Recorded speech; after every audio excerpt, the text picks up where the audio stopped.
Therefore, I call meeting number 813 of 30th of January to order.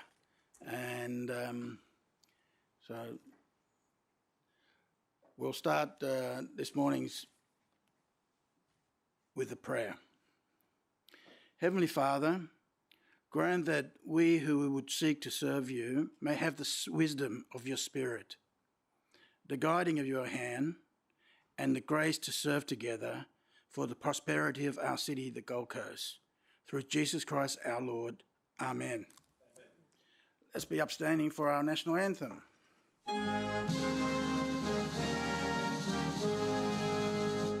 Australians, let us rejoice, for we are young and free, with golden soil and wealth for toil. Our home is girt by sea. Our land abounds in nature's gifts, all beauty rich and rare. In history's page, let every stage advance Australia fair. In joyful strains that let us sing, advance Australia fair. Please be seated.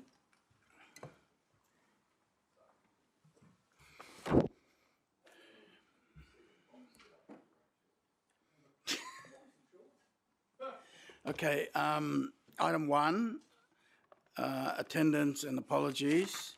I think we've dealt with that already. We've got Councillor Peter Young, and do we have to move the motion? We moved the motion before that. All right, okay. So still away. Leave of absence. That's Peter Young, isn't it? We'll note that. Condolences. We'll go to the first one, Councillor Ryan Bell in Blamsden.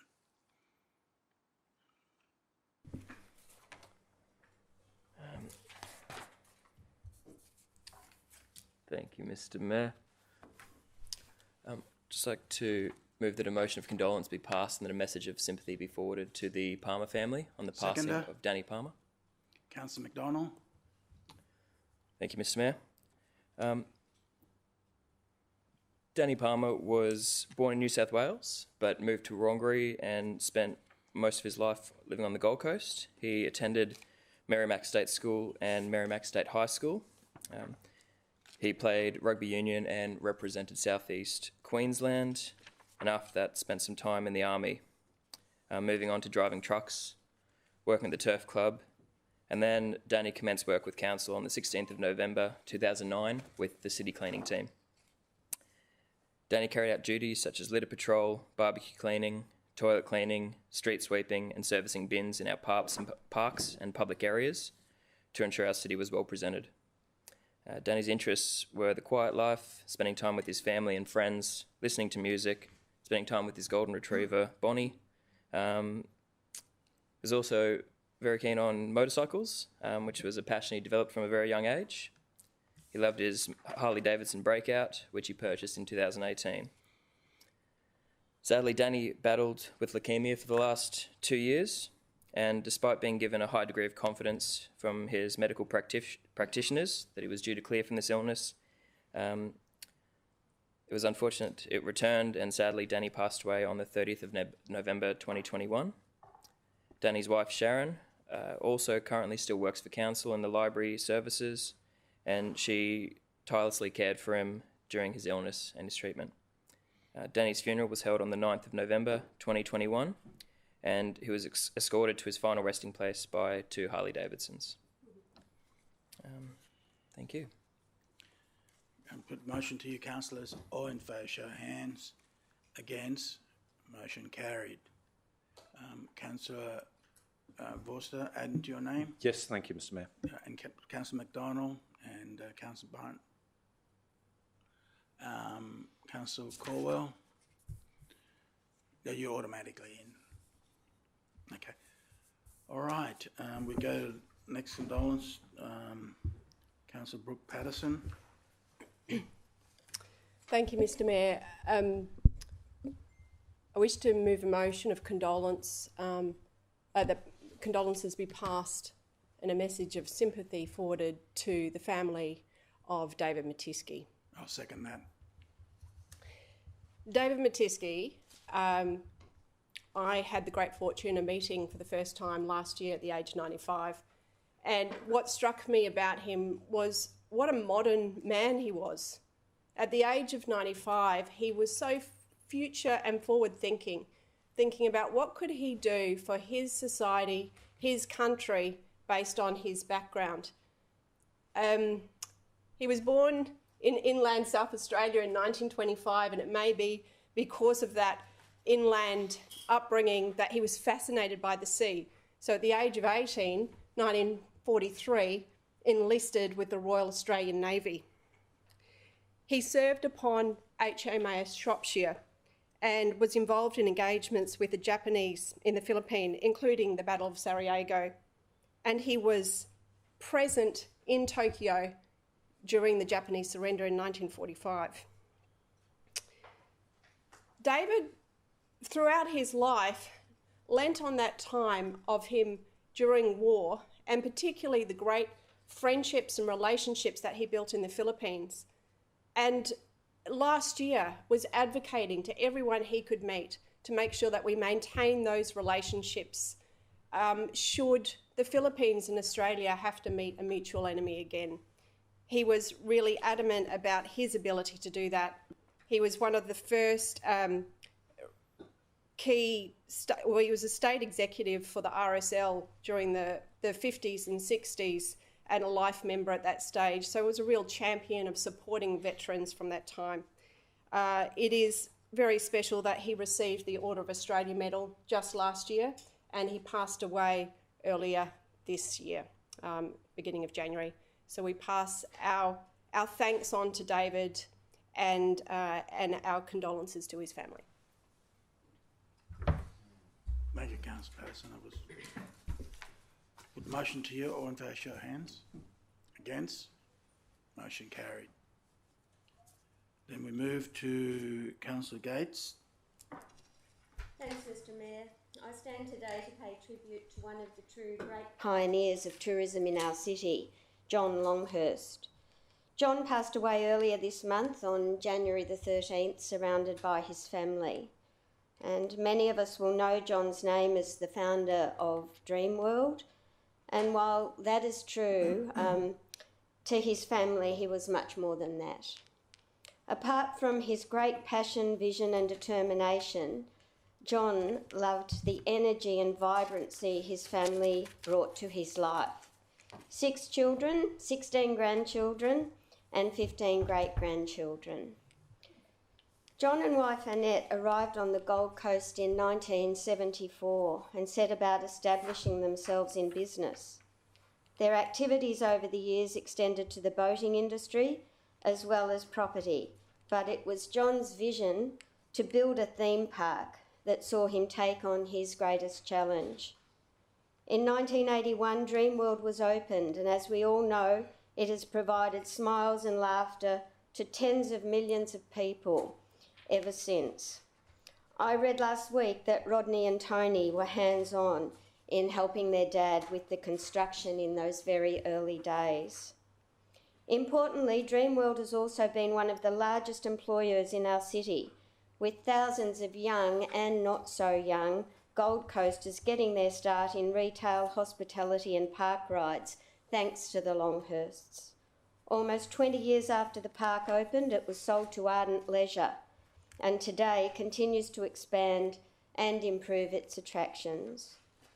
The Longhurst business name lives on today, with Tony and Rodney, key drivers behind the Coomera Marine Precinct with Riviera and the Boat Works, as well as other business interests on the Gold Coast.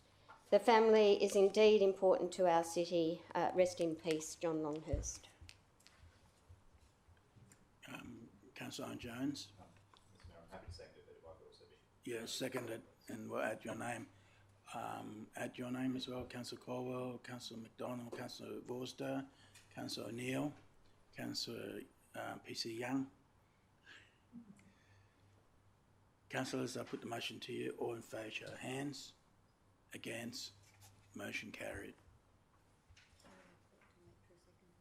I couldn't stop you.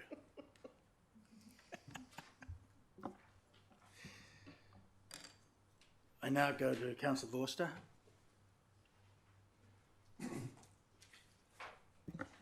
Thank you very much, Mr Mayor.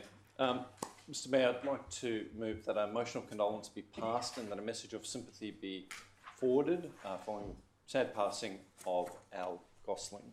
Seconder, Councillor Tozer. Thank you very much, Mr Mayor.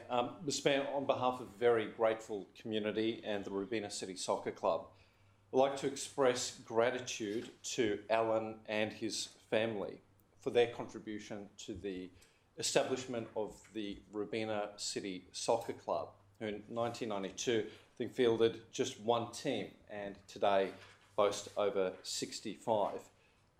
The club's success has been built on many people making small but important contributions at precisely the right time. And I know the club and our community feels indebted to Al, who served as the very first secretary of that nascent club.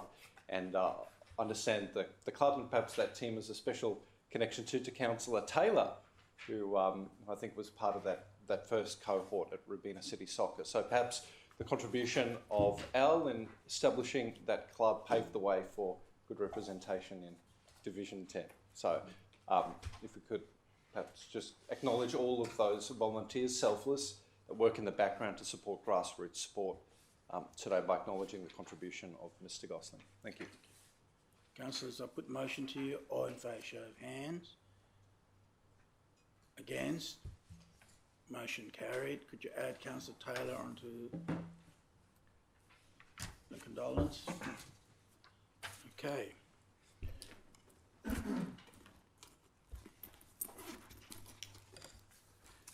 Next item is Merrill Minute. The first one of the Merrill Minute is the Beach Club extension, trial extension. And if you can put the resolution on the screen. Okay.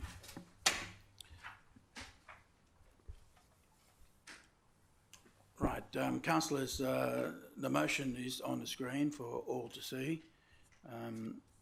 We decided to trial the beach club.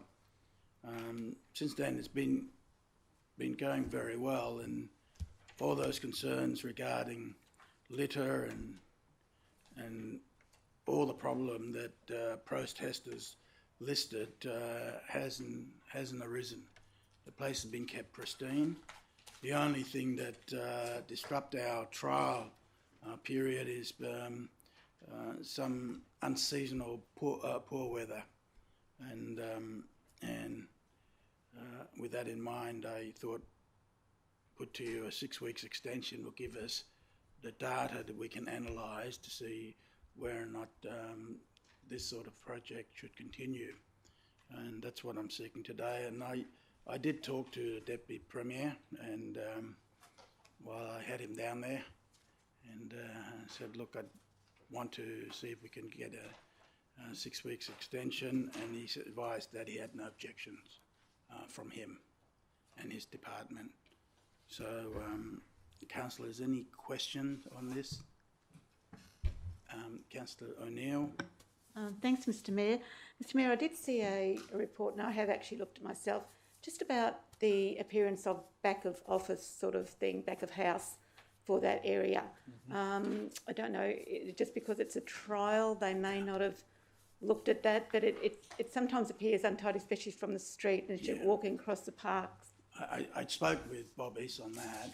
He's going to tidy it up, but at the same time, that should this be, I'm just preempting, let's say we were intending to do that 5 months of the year, year on year, we'll have a more permanent, good-looking entry there instead of makeshift. And he did say that he's aware of it. We'll fix that up. Councillor Taylor.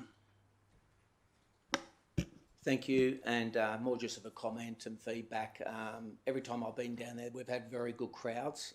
The only feedback has been the appearance, but it is an event space, so we understand that part of this trial isn't looking at the cosmetic side of it, but we've had a lot of people locally that have shown support, even the ones that may have hesitation.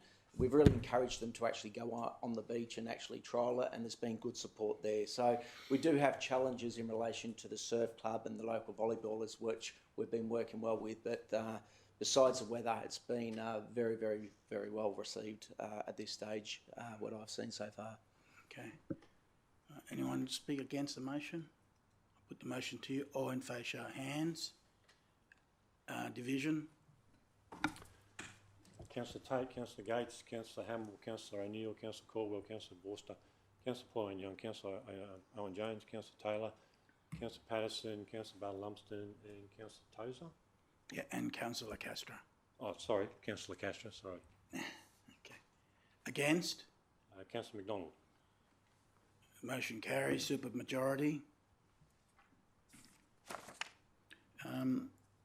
Councillor, the second motion, I'll just wait till the screen catches up. I'll speak on it a little bit anyway. The preamble shows that this year will be the 70th year of Her Majesty's reign, and they're celebrating the Queen Elizabeth Platinum Jubilee, and with this came the thought that I spoke with the Walkway Trust, the Outdoor Trust, Chairman Mr. Hugo Vickers, and he was well aware that we're the first city to have Queen's Walkway outside the United Kingdom. And I said, well, we've got Phillip Park at the Spit, and we've got Queen Elizabeth Park. And they're 27 kilometres apart. I think it'd be a great way to celebrate Her Majesty Platinum Jubilee for the Gold Coast. Is on the coast, and the idea is to have a plaque for each year that she's is reigning monarch. And so I said, if you can have a talk to your board, and of course got to be approved by Her Majesty, and get back to me. Took a while to come through. They're doing one in England, and they're not doing any other anywhere else. So it was a long shot to have a Jubilee Walkway project. But the answers come back that Her Majesty would be pleased to join Phillip Park to Queen Elizabeth Park, because nobody else has got it in the world. So it's a very short resolution I put to you that I moved there. The cost is about $50,000 because we inlaying the plaque, and the other thing is I said to Director Twine that it'd be good when you stand on the spot if we could embed some sort of code, QR code or whatever, and that it tells you the significance of that location on the Gold Coast. So as you're walking down, you can, just say, oh, okay, wonder what this location was about, a bit of our history in there. And he said he can do it in that budget as well. So, councillors, I think it's a good opportunity. Councillor Owen Jones. Thank you, Mr. Mayor. I'm not too sure if either the federal or the state government have Jubilee projects as well, so I'd be interested in making sure that if there is an opportunity for the city to apply for any of those grants, we use this project as part of that. I think that I read somewhere that I think the state government is in this space as well. Okay. So if they would like to share the investment, that makes sense. Okay, I would write to the Premier to see if they would want to do a joint funding project, but for goodwill's sake, it's a good idea. So let's see what they got to say. If they say no, well, there's money there on the local area reserve account, the whole of city one, and so there's money aside for that. But if we don't have to utilise all of it, sure. And I'll write to the Prime Minister as well. And the opportunity will be that we lay the first one, I think, on the 2nd of June. That's the proposed project date. That's when the date of celebration for the Platinum Jubilee in the UK. Councillors, anyone want to speak against the motion? I'll put the motion to you. All in favour, show of hands. Councillor Tate, Councillor Gates, Councillor Hamill, Councillor O'Neill, Councillor Caldwell, Councillor Forster, Councillor Pauline Young, Councillor Owen Jones, Councillor Taylor, Councillor Castro, Councillor Patterson, Councillor Barton-Lumsden, Councillor McDonald and Councillor Tozer. Against? Motion carried, unanimous. Director Twine, could you liaise that back to Mr Viggers? And it's a good looking plaque as well. Right, that's done. Confirmation of minutes from last time. Any corrections, councillors?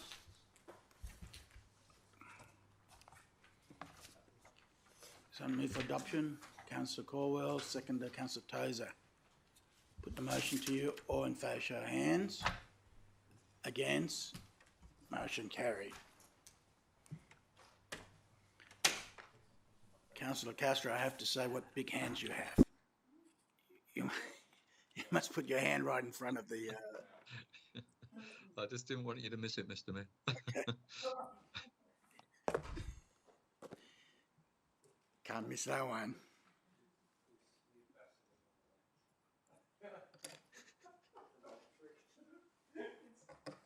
Okay. We now go to Mayor's report. All right, Mayor's report. Oh, it's been a lot happen. Do my best to keep it a bit brief. First up, I just want to put on record the resignation of the CCC chairman after last week's announcement, and disappointed me, which I've aired in public, that on his comment and leaving the office, he failed to apologise to the victims, specifically councillors in Logan, and the life and family that were destroyed and reputation. And I also want to put on the record that I am greatly admired and respect the work of the PCCC that has brought this matter to this position, and that and now it's up to the state government to restore confidence back into the CCC, and that and I have written to the government and gave them a 10-point plan best I could, and at least there's some ideas there that how they can make it better.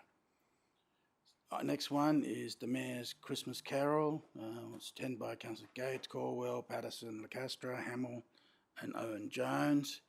And isn't it, it's Christmas time, just not so long ago, and now we're end of January. So I didn't get any present from that Santa Claus, but that's all right. There's a small video, I think, that Channel 7 put together for us. They were so excited to see their favourite Looney Tunes characters, a very athletic Rudolph the Red-Nosed Reindeer, and of course the man of the moment, the jolly old fella himself, Santa Claus. And it wouldn't be a Christmas concert without a choir. So a big thank you to the Brisbane City Gospel Choir for ringing in the season. But don't worry that you've missed all the excitement, because there are some real Christmas crackers coming up. Including seasonal songs from recording artist and musical theatre performer Luke Kennedy. Queensland pop princess and Eurovision fan favourite Dummy M. And our own singer-songwriter superstar Kate Miller-Heidke.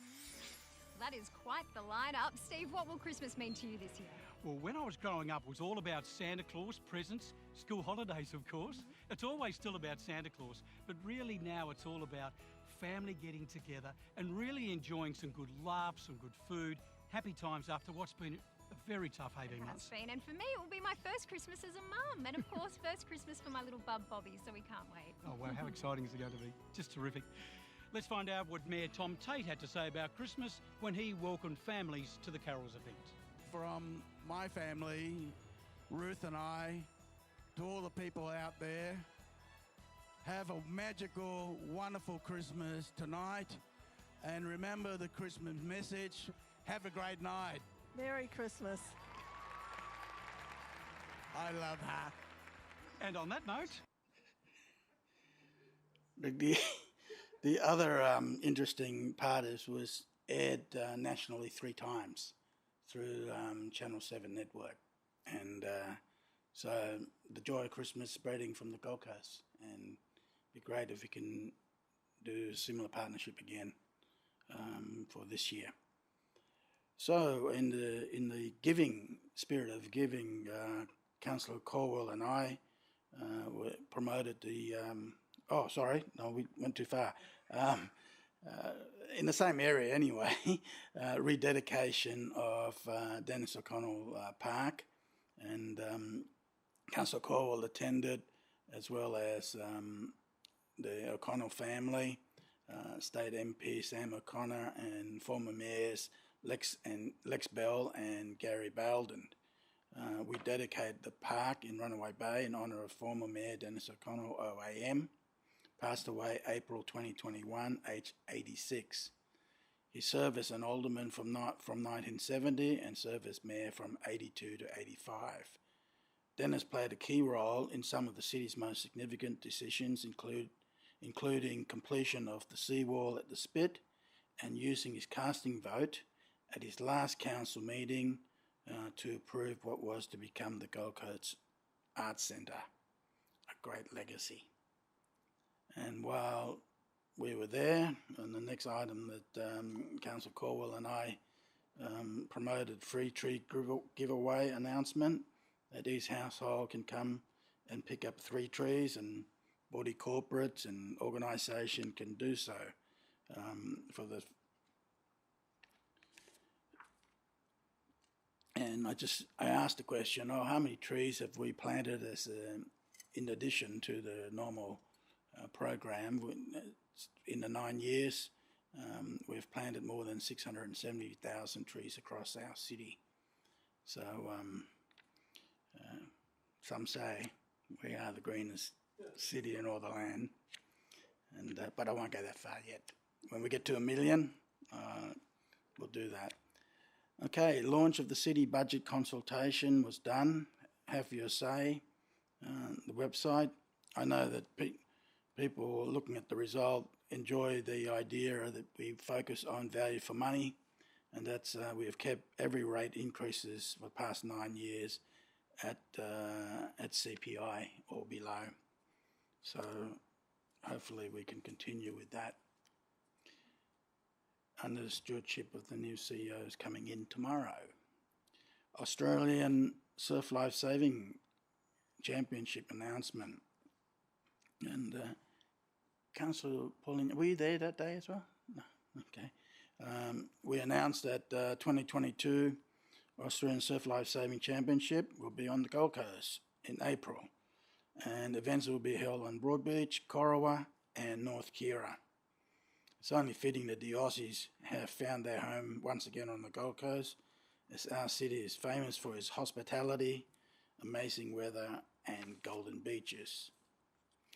I was invited to be guest speaker of Gold Coast Chapel. The chapel is in Warriner Street in Nerang. It's led by Pastor Marshall Gray.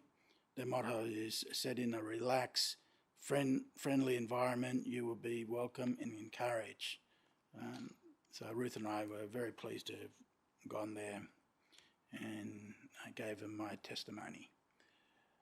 Big Bash cricket, Brisbane Heat versus Melbourne Renegades. Good to see the excitement return, and the Heats were successful. And then I did video calls with Australian Consul General in Makassar, Indonesia, Ms. Bronwyn Robbins. The idea is to share the opportunity of smart city between us and the Asian Smart City Funds. So we'll work on that. We signed an MOU back in 2019. Farewell to the Maritimo Gold Coast yacht for the Sydney to Hobart race. The Deputy Mayor and I attended the Hope Island Marina to farewell the Maritimo race yacht, which sails south for the famous Sydney to Hobart yachting classic. The yacht features Australia's Gold Coast on its spinnaker, and this image was splashed across the New York Times. And the other thing is Bill and the team, Barry Cotter and the team, did the spinnaker there like that. You know, it's free of charge. It's the corporate have-a-go spirit and proud of the city scenario, so it's wonderful. They came second in their class. I was told it was a very brutal race. A lot of people had to taken off the yacht, and so I'm pleased I didn't volunteer to get on it. Official opening, Pimpermouth Sports Hub. We had Councillor Gates, Hamill, Belden, Lumsden, and Councillor Oak Jones in attendance. This is the largest ever civic infrastructure project delivered by the city. The city's $94 million project is built across 14 hectares, and it's expected to attract up to 800,000 visitors in its first year. So there'll be a lot of smiles there. There's a list of what's on there. I won't read it all out, councillors, but go and have a look. The gym is top-end equipment, quite good. I intend to go and use it there and see if I can bench as much as our Division 1 councillor. But I'll do some training first. Australian Young Entrepreneurs. The award was held at Sheraton Grand Marina in Main Beach. It's a national initiative, so to get all the Australian Young Entrepreneurs Award to be here, it highlights our business credentials, and I congratulate all the outstanding finalists and winners. Mayor's Charity Ball Check presentation. It's wonderful to see that a range of Gold Coast charities received $250,000.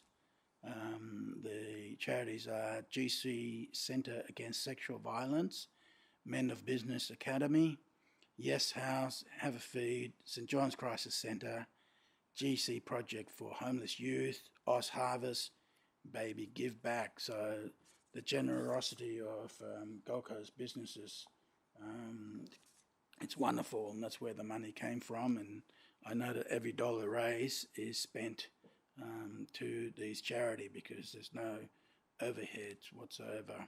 And since 2012, the Mayor's Charity has raised $1.7 million in local charities. Coral planted on the Wonder Reef, and so we are accelerating the growth, and we planted coral. I don't know if it's the first time in the world, but it could be if I say it often enough. And so it'll be yes, so it's going good. Some of those coral came from the artificial reef that was growing at Palm Beach.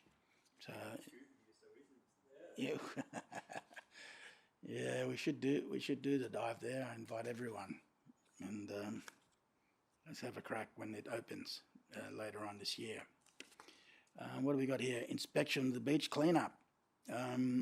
After Cyclone Seth took a visit, strong wind, and then we had a tsunami warning. You know, the list goes on year in, year out, but I congratulate our officers and all the programs that we spent, you know, the extension of grinds, June planting. We've been out there. I remember in the early days with the then Herman Vorster. He initiated the idea there, and we were planting on the dunes, dredging the creek every year. We spend about $8 million on sand bypass pipe network. Remember rainbowing. It all adds up to the volume of sand that we have, and it shines our assets and makes people wonder how, you know, we get hit and then, you know, 24, 48 hours later, the scarping's gone and the access to the beach, it's safe. So our beach lifestyle is not hindered and can handle it. So it's a long way since when 2013 ex-tropical cyclone Oswald came and absolutely ripped our beach apart. And I remember I wanted some money from the state government at the time and got a cold shoulder, so we went on our own ever since, and we budget for it, and I'm so pleased that we did that, and congratulations to all the volunteers and council officers as well. Then on the 9th of January, off to St Anna's Greek Orthodox Church. It was a Theophania service. I was there with Councillor Patterson and got to meet the new Archiepiscopal Vicar of Brisbane, His Grace, Bishop Emilianos of Melona. And so the celebration was wonderful. We were going to do the blessing at Evandale Lake to walk across, but due to COVID requirements and that, we'll leave it for next year. So, and we had lunch with the congregation, and it's wonderful. Australia Day Citizenship ceremony. There was only 40 Gold Coasters that day, but it's a tradition that we have it, and right throughout the city we've got Australian citizenship. Unbeknownst to me, when I remember that 1982 I became an Australian citizen, and there are a lot of camera reporters there, the journalists there. I think one of the lady goes, "Oh, that's 10 years before I was born." So, thank you, very good. But it really coincides. It's been 40 years, and it's 40 happy years that I became an Aussie by my own choice. Dad registered me as an Australian born overseas, but it's good to put up your hand and go, no, I'm joining the team. And there's a little video there, I think, Chris, is it? Of the globe to call Australia home. Today, the Gold Coast welcomed 40 new citizens to our city at a small but powerful ceremony. They've come from New Zealand, Nigeria, Canada, China and 14 other countries in between, all with one dream: to become Australian. At the end of this ceremony, you have as much rights and obligation as any other Australian. 40 people today adopted as Gold Coasters, a sea of different faces with varied cultures. Many have called Australia home for years. Now it's official. It's a pleasure to be the first to congratulate you and welcome you as an official Australian, and more importantly as Gold Coasters. Congratulations. The Deploy family moved from the UK a decade ago. It's been a long journey, but today they finally became two of our country's newest citizens. Really emotional, probably more so because we've had our kids here. It's definitely somewhere we want to call home. It is home. It is home. The citizenship ceremony close to Tom Tate's heart. He became one 40 years ago. It's a proud moment. Everybody's got their own journey to get to this point, but now they're Aussies. Standing together with the rest of us. Carly Madsen, 7. Yeah, that wasn't my singing. It was Danny So congratulations to Dean's voice. Last item, councillors, is maintaining international relations, and it is crucial that we utilise to maintain our relationship. And no matter what's happening at the federal level, I still reach out to China with the Christmas cheer, and that basically it took me by surprise that in the first day I think we had about 121,000 hits, and I think that's on Weibo or something like that, so I don't really know much about it. But so there you go. Councillors, I move that my Mayor's report be welcome and noted. Seconder, Councillor Gates. All in favour, show hands. Against, carry, unanimous. Next item, clarification of members. Mr. Acting CEO, any? Huh? No, nil. Business arising from the minutes? Nil. Presentations? Nil. Conflict of interest declarations? Huh? Not this time, okay. We'll deal with that later there. Reception and consideration of committee's minutes? Nil. First time? Consideration notice of motion? Nil. Question or notice? Nil. Presentation of petitions? We got two. I'll go to Councillor Ryan Blamsden Lumsden first.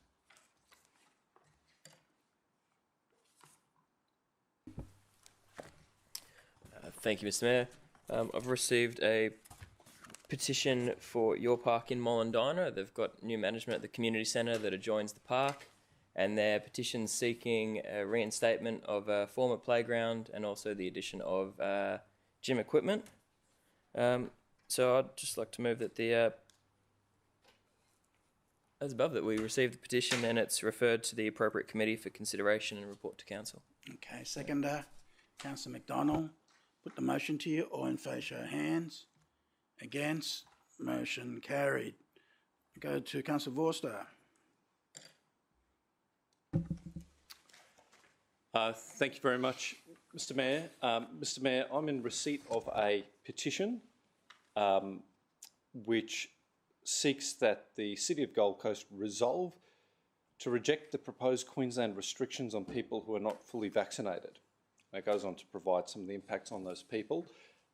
Mr. Mayor, I've made myself familiar with the contents of the petition as I'm required to under the subordinate local law. I've taken the further step of seeking some advice from the Office of the CEO. Just want to make clear that the position I've landed on is at odds with that of the Office of the CEO, but I believe that it's most prudent at this point to move a different recommendation to that proposed by the city officers and recommend as follows: that the petition not be received by council. And if I could have those Seconder, words. Councillor Jones. So, Mr. Mayor, I'd just like to add a second part to that, so that the petition not be received by council and that the petition be forwarded to the responsible state government minister for their consideration and reply. Okay. Seconder, Councillor Jones. Question, Councillor Patterson. Thank you, Mr. Mayor. Through you to the CEO, it would appear to me that this petition isn't really something that we could accept, given we aren't in a position to reject state law. So could you please just elaborate as to why you thought it was something we could? So, Mr. Mayor, if you go to the subordinate local law, it just talks about each petition is to be presented by the member to make themselves acquainted. So, council's got the choice as to whether you can either receive it or not receive it.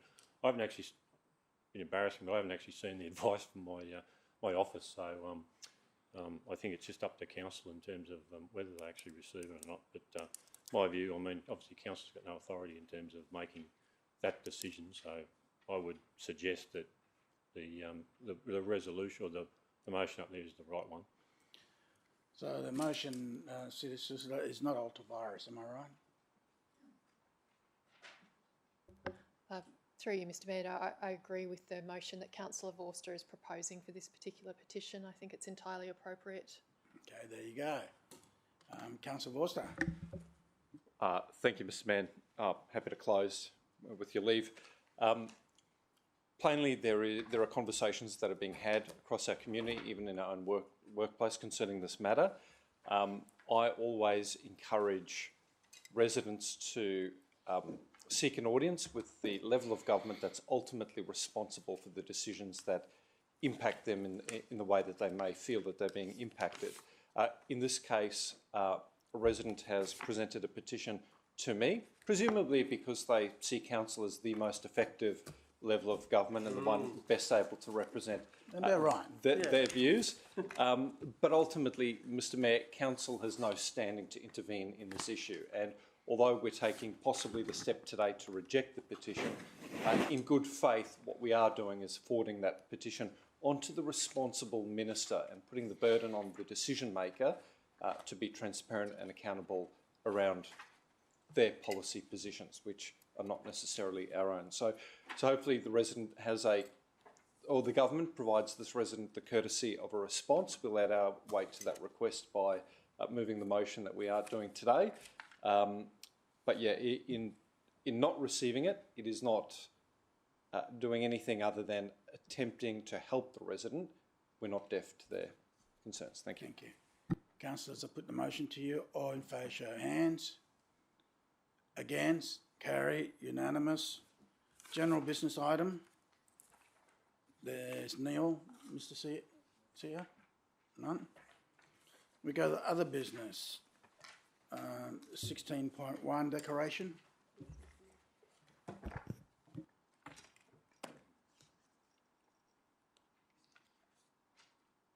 Thank you, Mr Mayor. I need to make a declaration in relation to the matter before us for planning due to the receipt of a donation from UPS, or a few donations.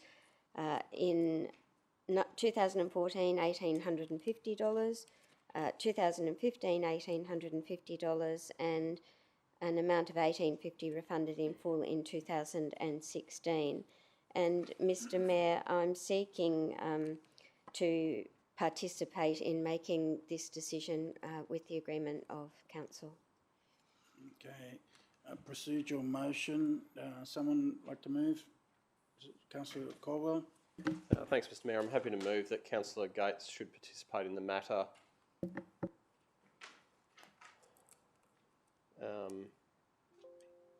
And I think we can just record some words there that the donations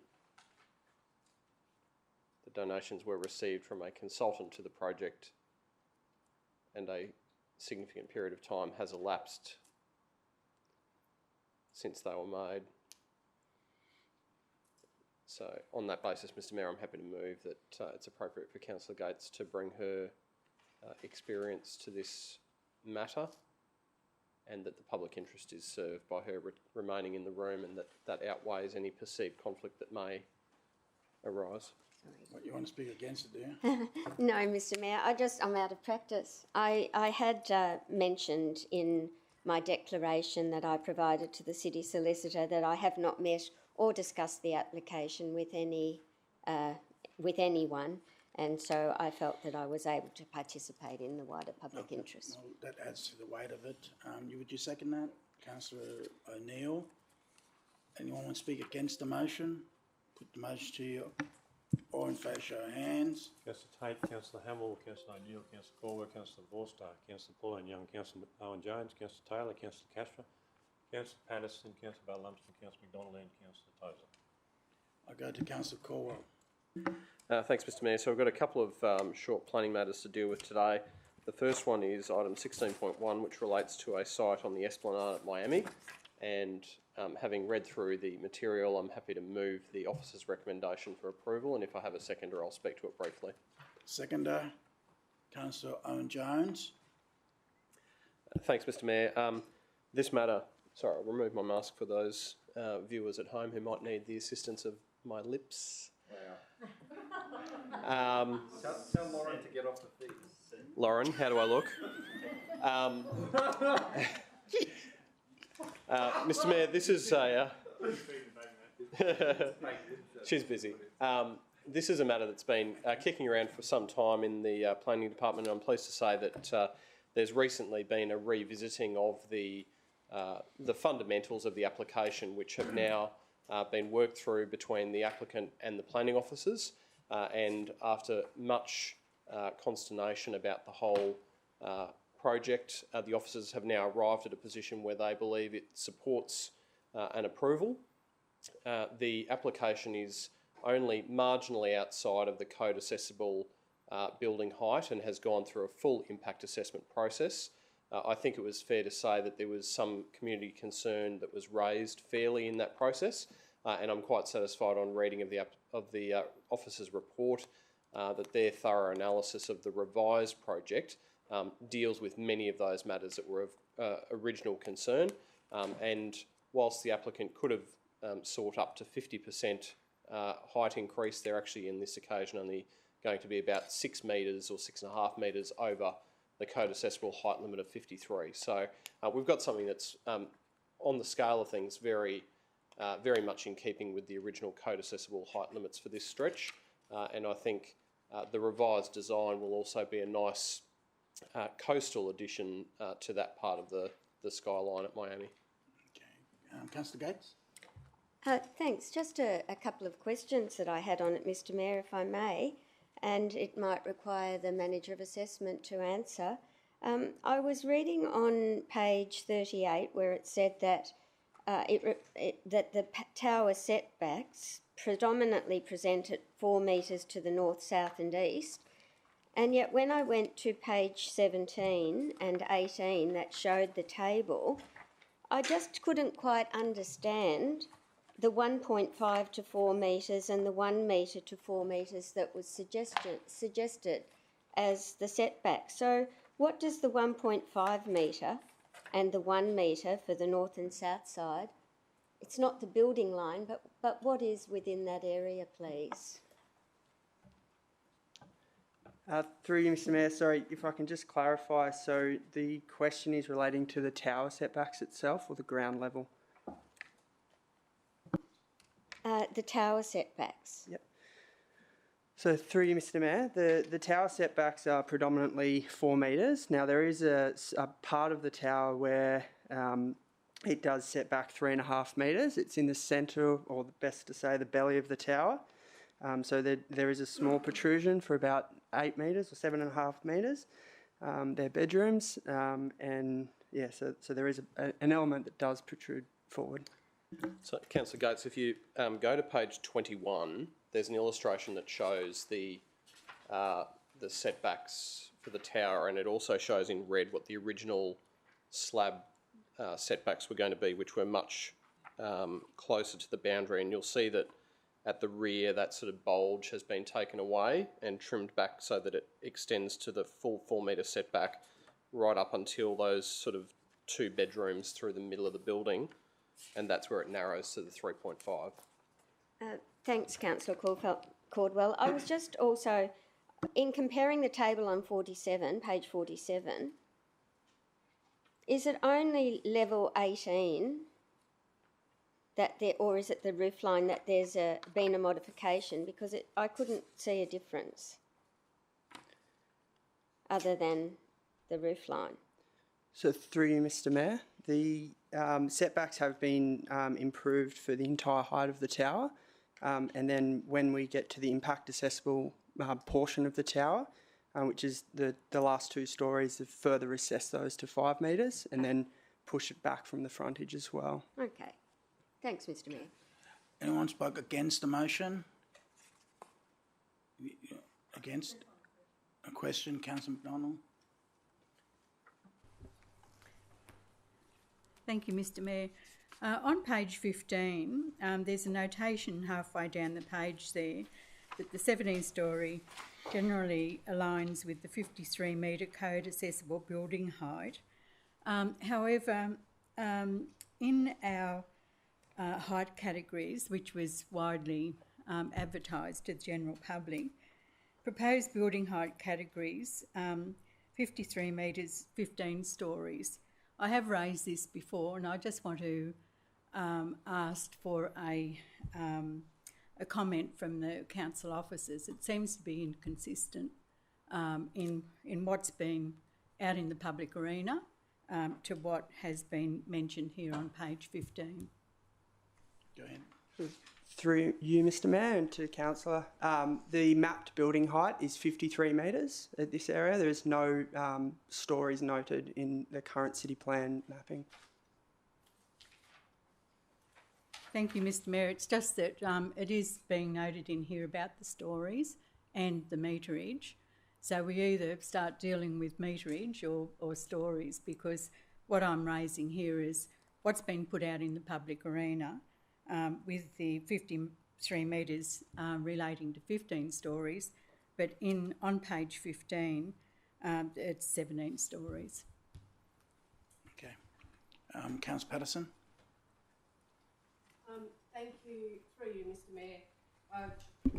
I've just got a question also on setbacks with your response on page 96. So you've said that you acknowledge that the proposed development results in an intense tower relationship. However, you're suggesting that given the site context that this is acceptable. But then you go on to say that the setbacks contribute to the streetscape character amongst other things. So I'm curious how those two points seem to be in conflict to me. So you're saying, okay, it is intense, but it's okay because it contributes to streetscape character. So could you explain that, please?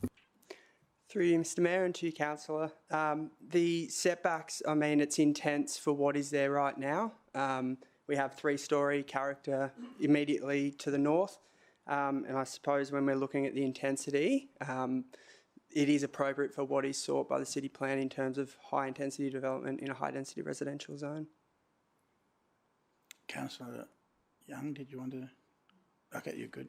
Anyone want to speak against the motion? Councillor Caldwell to close. Thanks, Mr Mayor.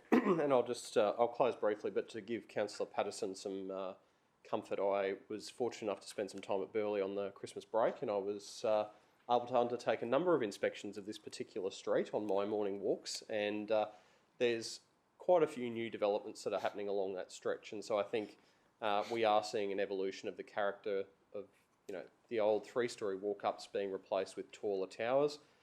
This one is definitely a change compared to what's there at the moment, but I think in the entire streetscape of what we're seeing set in there behind the Norfolk Pines, we're seeing these kind of slender tower forms popping up and replacing the older buildings that were constructed back in the 60s and 70s. So I think it is a good example of a tower that's coming on that street. So. Okay. The debate's closed. Councillor, I put the motion to you. All in favour, show of hands. Against? Motion carries, supermajority. Right. 16.2, declaration. Councillor Gates. Mr Mayor, I'm going to be leaving the room for 16.2. It's the special delegation decisions which have already been made, and I have provided all of the declarations which are appearing on the screen, which I believe we are required to do in order for my leaving the room. Are you satisfied with them just running through on the screen, or do you want me to? No, just go the first one so that the part stop. I just see that it's UPS. Yes. The amount, the date, and then the next one. So UPS donor, the dates is on the screen, $1850 times 3, refund in full, and then go to the next one, I think. Okay, so I'll go through them in order then, Mr Mayor. item 4.1 related to Hickey lawyers being the lawyers for the project. What, 4.1? What do you mean, item 4? 6. So it's 16.2, and there were 4 items considered during the special delegations. 4.1 was Hickey lawyers who provided $2,500 in 2014, 15 and 16. And I've also mentioned Hickey management who provided $2,500 in 2016 in an abundance of caution. So I'll be leaving for that as it represents a prescribed interest. 4.4, Mr Mayor, relates to Arcadis, who represent a prescribed interest for those amounts donated in 14 and 15 and that amount refunded in 2016, along with UPS, who were also donors to my campaigns in 14, 15 and 16. And I will now leave the room and not participate. Okay. Councillors, any other declaration in 16.2? No. Councillor Caldwell?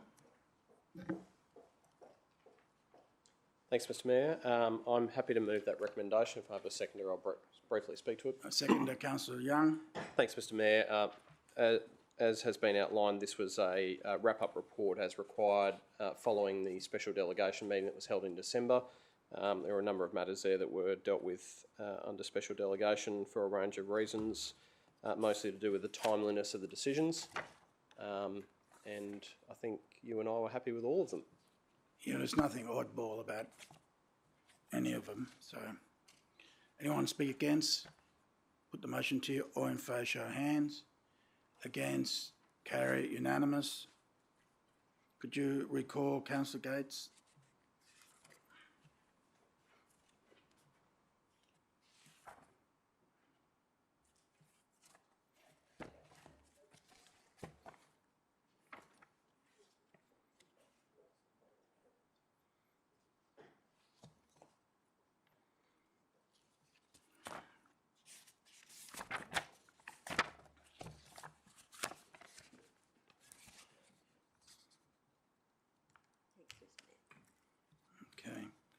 Council, we now go to 16.3. I go to Councillor Jones.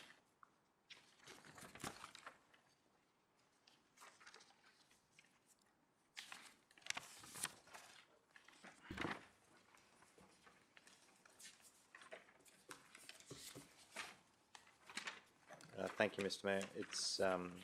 It reflects the proposed change in the borrowings that picks up a decision the council made, I think, in the last round in regards to the funding of some important koala habitat. So, whilst it's a closed session, I don't think that we need to go to close. Yeah. So, could you move the screen to the? There's a recommendation on the screen. Is that what you're going to be moving? Yeah, I'm happy to move that, Mr Mayor. Okay. Seconder, Councillor Gates. Okay. Anyone want to speak against the motion? Councillor Owen Jones to close. Thank you, Mr Mayor. I'd be surprised if anybody was going to vote against koalas. So, Mr Mayor, I'm happy to move it. All right. Put the motion to you. All in favour, show of hands. Against, carry, unanimous. We now go to economic, tourism and events. 16.4, we'll go there first. I'm looking for... Yeah. Councillor Castro, you there? I am, Mr Mayor. You'd like to speak on that? On 16.4, yep. Mr Mayor? Yep. Just turning over on 16.3 because I have highlighted a couple of things here. Just give me a second, Mr Mayor. No, Mr Mayor, it was the... no, I'm happy to move that, Mr Mayor. Seconder, Councillor Taylor. Anyone speak against? Councillor Owen Jones. Mr Mayor, I don't want to speak against, but I've got a question in regards to the collection of data from that event. Mr Mayor, like many councillors, I would have attended earlier years in CFIRE, and I think that it's a really impressive event for the city, but I'd be particularly interested as to whether or not the city intends to collect data in regards to being able to measure the economic benefit of that event and whether or not it is enjoyed by visitors from outside of the local government area. Steve? Through you, Mr Mayor. Councillor, the plan is twofold there. The intention is to calculate the total audience size in collaboration with the Digital City team. And then B, the intention is to collect data on the ground that would be able to be matched with that total audience size to determine any economic impact of that event. Okay. Anyone speak against? Councillor Castro to close.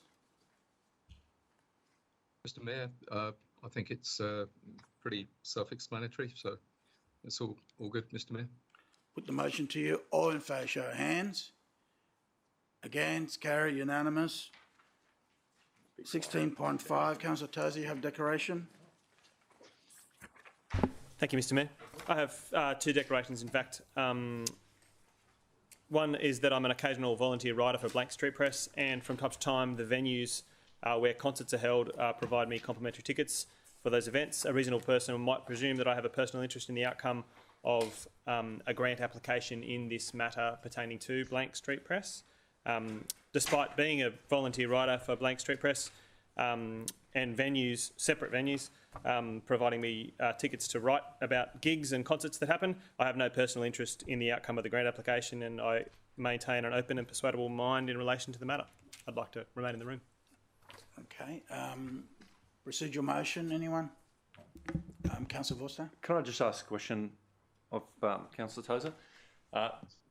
Thank you, Mr Mayor. Through you to Councillor Tozer. Plainly, I think this list of proposed allocations are on great pages, so they are confidential. But just to satisfy myself and those who may be tuning in, can I just ask very clearly, do you stand to suffer a loss or make a gain in any way whatsoever if the project mooted in the grant application is funded or otherwise by council? Thank you. No, not to the best of my knowledge. No, I wasn't aware of the application having been filed. Having read the report, I'm oblivious to it. Okay. Right. Procedural motion, anyone?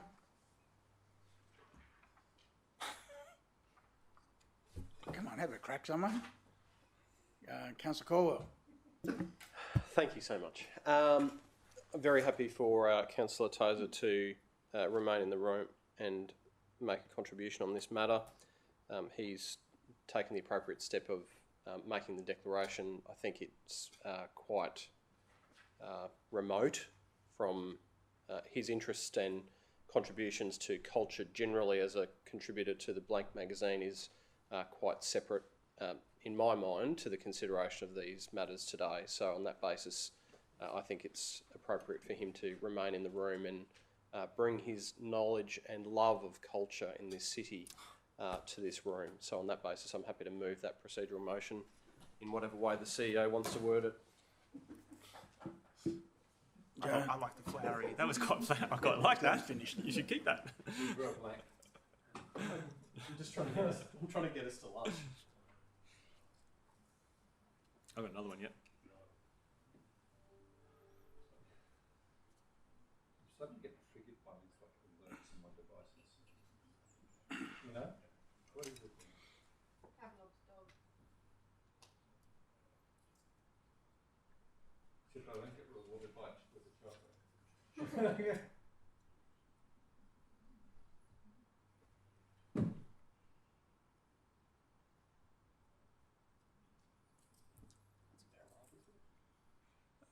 Yeah, I don't have an interest as far as I can say. Very good. It's on my register. Councillor Gates. Thanks, Mr Mayor. I just wondered, did the City Solicitor, through you, have the opportunity to review this and you're comfortable with the resolution before us? Through you, Mr Mayor, Councillor Tozer did seek advice from him and I encouraged him to make a declaration and I'm comfortable with him remaining in the room. Thank you. Seconder, Councillor Vorster. Anyone want to speak against the motion? Put the motion to you. All in favour, show of hands. Thank Councillor Gates, Councillor Hamill, Councillor O'Neill, Councillor Caldwell, Councillor Forster, Councillor Pauline Young, Councillor Owen Jones, Councillor Taylor, Councillor Castro, Councillor Patterson, Councillor Blamsden, Councillor McDonald. Against? Motion carried. Councillor Tozer. Thank you, Mr Mayor. Is that on? That's on or not? I think that's on. I also have to make a declaration. I wrote a letter of support for Swell Sculptures Festival's Creative Tourism Grant as a Divisional Councillor, and a reasonable person might presume I have a personal interest in the outcome of the grant application, having provided that letter of support. As a Divisional Councillor, I would like to stay in the room and continue to discuss the matter and participate in debate. As a Divisional Councillor, I'm uniquely placed to communicate the issues relevant to this proposed event. In providing a letter of support to the applicant, I remain an open and persuadable mind about the competitive tension between other applicants, and in particular, at the time that I provided the letter of support, I actually wasn't explicitly aware that it was a council grant program, and I didn't want to not provide support for an event proposed to be in my division. Councillor Vorster. Thank you very much, Mr Mayor. Just a few questions through you to Councillor Tozer, if I may. My first question is, Councillor Tozer, had you been aware that it was an application to council for this funding, would you still have provided the letter of support? Through you, Mr Mayor, the short answer is I would remain supportive. I think it would be difficult for me not to support an event proposed to be held in my division that has the capacity to promote the hinterland in the way that Swell Sculpture Festival does Crumman Beach. So in considering directly the question that Councillor Vorster has asked me, I think I still would have expressed my support. And I remain open and persuadable. I have an open and persuadable mind about that application, but I haven't been aware of all the others until I've read the report, and I still remain open to debate today. Thank you, Mr Mayor. Mr Mayor, through you to the City Solicitor. Could I, and firstly acknowledging that Councillor Tozer did not know that this was an application for a council program at the time that the letter was drafted and submitted. Could I just understand or get some advice around whether this meets the threshold or satisfies a test that a councillor becomes a submitter into a process? So, for example, say councillor's in receipt of a development application and we make a submission into that decision-making process. My understanding is that needs to be managed and may exclude us from the decision-making process from that point forward. Does participation in this decision-making process by Councillor Tozer unwittingly, because he didn't know it was a council process, does that meet that test of a submission, or does it not and can be something that we manage today? Thank you. Through you, Mr Mayor, I think that's a really good question. I think councillors are in the difficult position of obviously being asked for letters of support regularly for all sorts of things. My view is in relation to anything where there's an application, so a grant application to council, that you put yourself in a better position by not providing a letter of support in the first instance and explaining that your best opportunity to be involved in the decision and to support the application is when it comes to council. With that in mind, I recommended to Councillor Tozer that he make a declaration and make it clear to you all that he had provided a letter of support and turn his mind to whether he still had an open and persuadable mind, which he has advised today that he does. So I'm comfortable with that process, and I on the first question that you raised, Councillor Vorster, I'm comfortable that it doesn't trigger what then can be a prescribed conflict of interest in the circumstances. Councillor Vorster. Thank you very much, Mr Mayor. And Mr Mayor, through you to Councillor Tozer, I don't ask these questions to make life difficult for anyone, but merely... You're doing your job. Yeah, one, to do a job, and two, I think this is fresh ground for us because we haven't had one like this, to the best of my knowledge. So I just want to assist with setting a precedent that can facilitate debate. Mr Mayor, through you perhaps to the Director, or through you, through the Director to Libby, if that's all right. Could I just get confirmation that Councillor Tozer's involvement was limited to receipt of the letter and that there was no involvement for him or his office past that point? Thank you. Saying on the fly. Advised, sorry, is that on? The panel was advised to ignore that letter in their assessment of the grant. So, Mr Mayor, on that basis, I'm happy to move a procedural motion, if you like. And that procedural motion would be that Councillor Tozer may participate in the decision despite the councillor's conflict of interest because his letter of support was provided without the knowledge that the grant program was facilitated by the city and that his letter was not germane it was not germane to those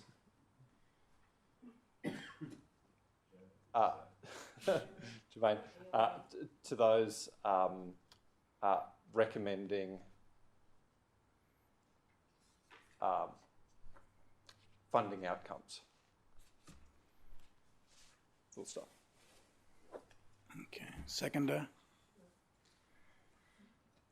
Councillor O'Neill.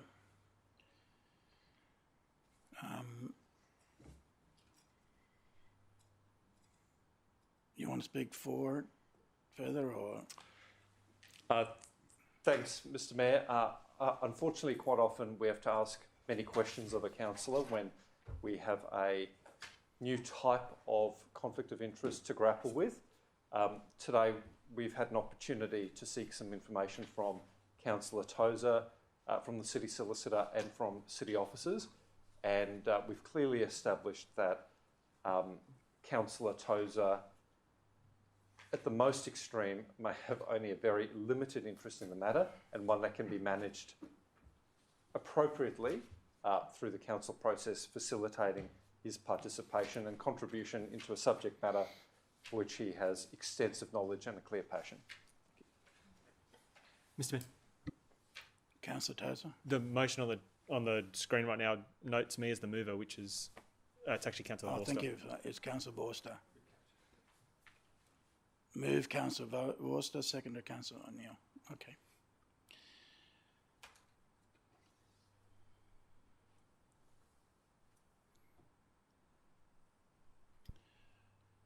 Speaking against the motion, Councillor Patterson. Thank you, Mr Mayor. As Councillor Vorster pointed out, this is actually a new situation for us to deal with, and I was also requested for a letter of support, and it just took a request from the office back to ask where is this grant application process. I think for all of us going forward, I think it's just cleaner and simpler if we make it really clear that if you're providing a letter of support, that is going to provide a conflict for you in this room. I'd say by the pub test, if you've written a letter of support, then residents would consider that you don't have an open and persuadable mind on that matter, and that's why I won't be supporting this today. Councillor Vorster. Happy for me to close? No, I want to ask anyone else who wants to speak for the motion. Now you can close. Thank you, Mr. Mayor. Out of practice, you see. No, I had to go. Well, give the opportunity. No, of course. Look, thank you, Mr. Mayor. I think this is an appropriate outcome because Councillor Tozer does have a contribution to make when the city discusses anything to do with arts, culture, and in particular live music. I don't subscribe to the same school of thought as Councillor Patterson. In one sense, I agree. It is much cleaner for us not to provide letters of support. But sometimes a letter of support is required when a project requires not only funding from council, but perhaps majority funding from another level of government. And the state government or the federal government may be looking to us as a council to signal whether we support a project when making their decisions. So I think there is room for a councillor to support cultural activation in their communities. We've just seen today Councillor Taylor providing a significant amount of funding to support an event in his community. We're involved in supporting arts and culture and events in our space. And at the end of the day, it's all ratepayer funds. So I think we do need to be open to managing conflicts of interest to facilitate advocacy from us.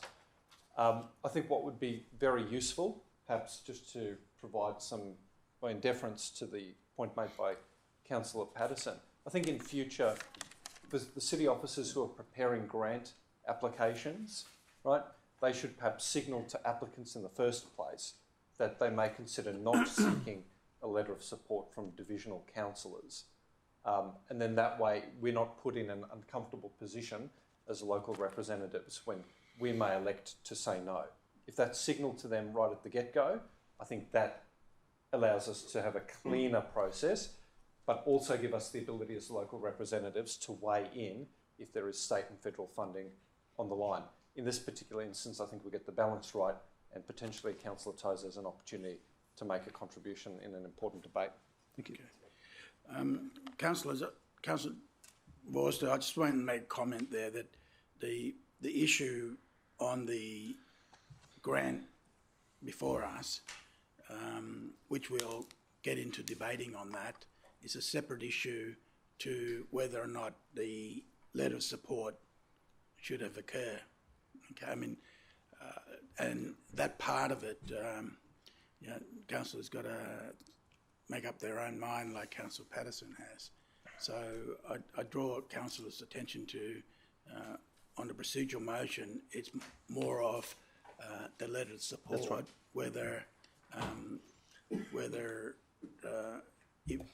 whether you support the agenda item or not is totally separate. That's right. Yep. So, councillors, I'll call the vote on, particularly on the procedural motion, not about, just leave that on the table, the agenda item. Okay. So, those in favour show of hands. Councillor Gates, Councillor Hamill, Councillor O'Neill, Councillor Caldwell, Councillor Vorster, Councillor Pauline Young, Councillor Owen Jones, Councillor Taylor, Councillor Blamsden, Councillor McDonald. Against? Councillor Tate, Councillor Patterson. Did not vote is Councillor Tozer. The motion carried. All right. Okay. Mr. Mayor, sorry. Mr. Mayor, I didn't actually hear my name called out there, and did Joe call my name out there? Sorry. Yeah, I'm sorry. Councillor Castro, I think, was. Were you in favour? I was for, Mr. Mayor. Sorry, Mr. Mayor. Thank you. Well, he's literally in the corner though. Thank you. Right, now any other declaration? There shouldn't be because everyone voted except for Councillor Tozer. So therefore, we'll dive into 16.5. Councillor Castro, want to speak on that? Mr. Mayor, yeah. Mr. Mayor, look, I think obviously this is well, it is a closed session item, and of course we haven't gone into close, but obviously there are many reasons for visitors to come to our city, but if we can attract unique visitors through a diversity of cultural offerings, then I think it's something that needs to be supported. So you'll be moving the recommendation? Sorry, Mr Mayor? So you'll be moving the recommendation? I'll be happy to move it, Mr Mayor. Okay, do I have a seconder? Councillor Young, please go ahead and speak on the motion. Thanks, Mr Mayor. Yeah, as I was saying, it's anything that we can do, particularly in these times, to attract unique visitors to our city is something that I like to feel that would support. This is a really good initiative. It's the first time, obviously, that we've been able to do this.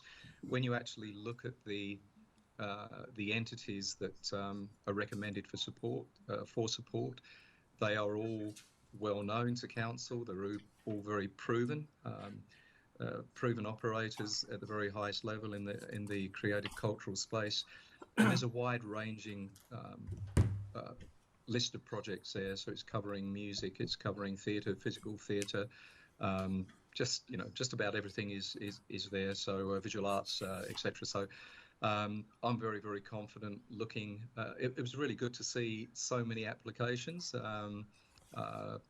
Obviously, we don't have a lot of detail on all the applications, but enough there to give me confidence that the officers have done a really good job with this. So I think it's excellent, and hopefully it will be supported.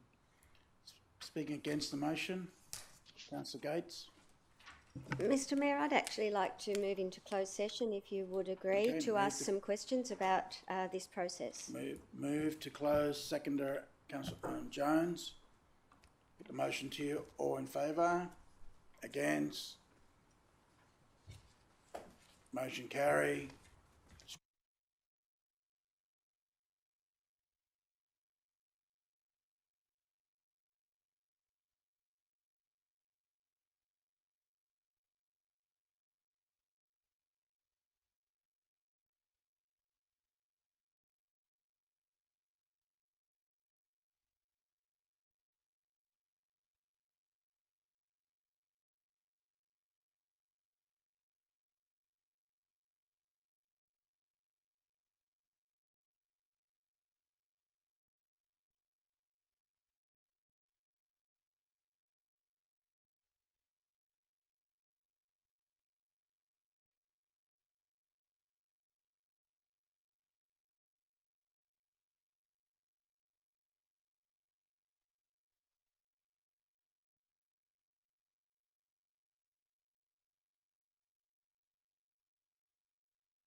All in favour, show of hands.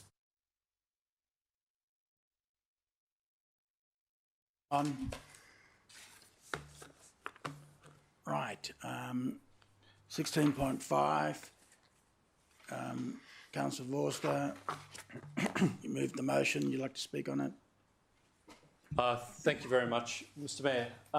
Mr Mayor, this is a closed item which unfortunately frustrates my ability to champion on the public record some of the investments that we propose to make in what is a very important sector in our economy.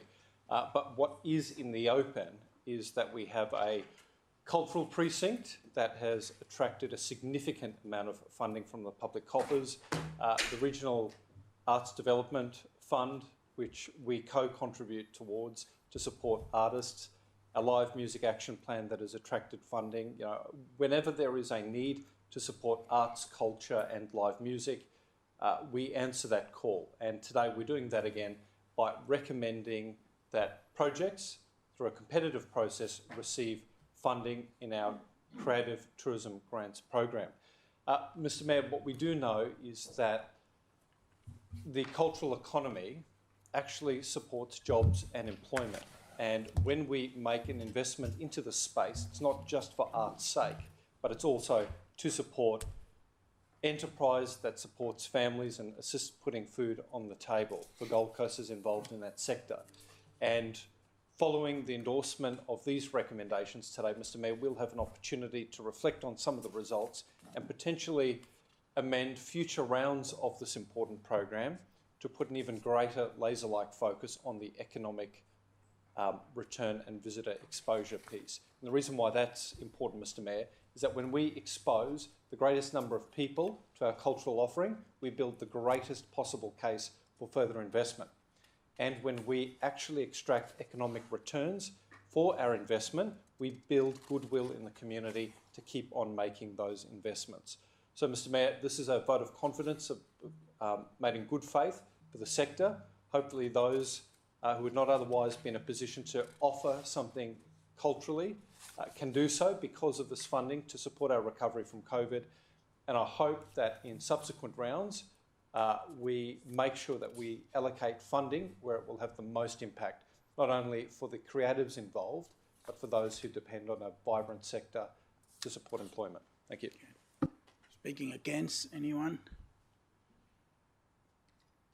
Councillor Vorster, I take it as closed. Put motion. Oh. Can I just ask a question? Not now. Well, Councillor Castro had a question as well. Sorry? Has his hand up? The debate's closed. Okay, I put the motion to you. All in favour, show of hands. Against? Motion carried.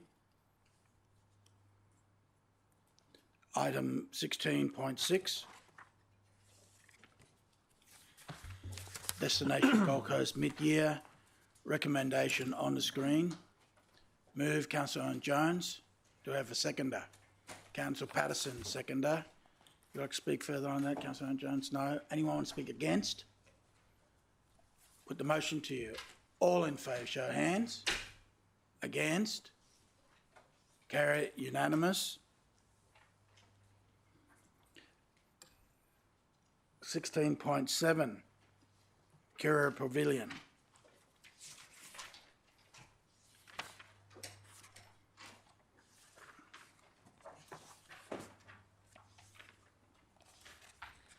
So, Mr. Acting CEO, what's the story on this? Do we just ask questions?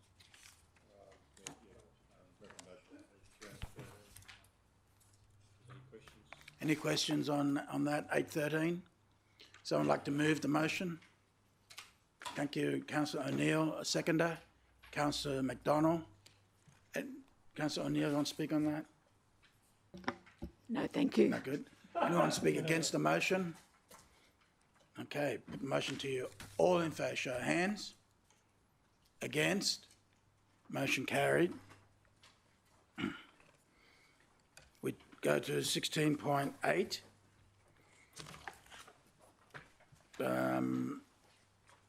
Mr. Acting CEO, take it away. Yeah, this is legislation, we're required to table the financial statements of the council and also the controlled entities once the first council meeting after they're signed. So the HOTA financials have now been signed, so this is simply tabling for noting the financial statements from HOTA. Okay, I move the recommendation. Do I have a seconder? Councillor Caldwell. It's all there to see, very transparent. Anyone want to speak against that? Put the motion to you. All in favour, show of hands. Against? Motion carried. Mr CEO, did I miss any other items? None. As there's no other items, the meeting closed at 13:47.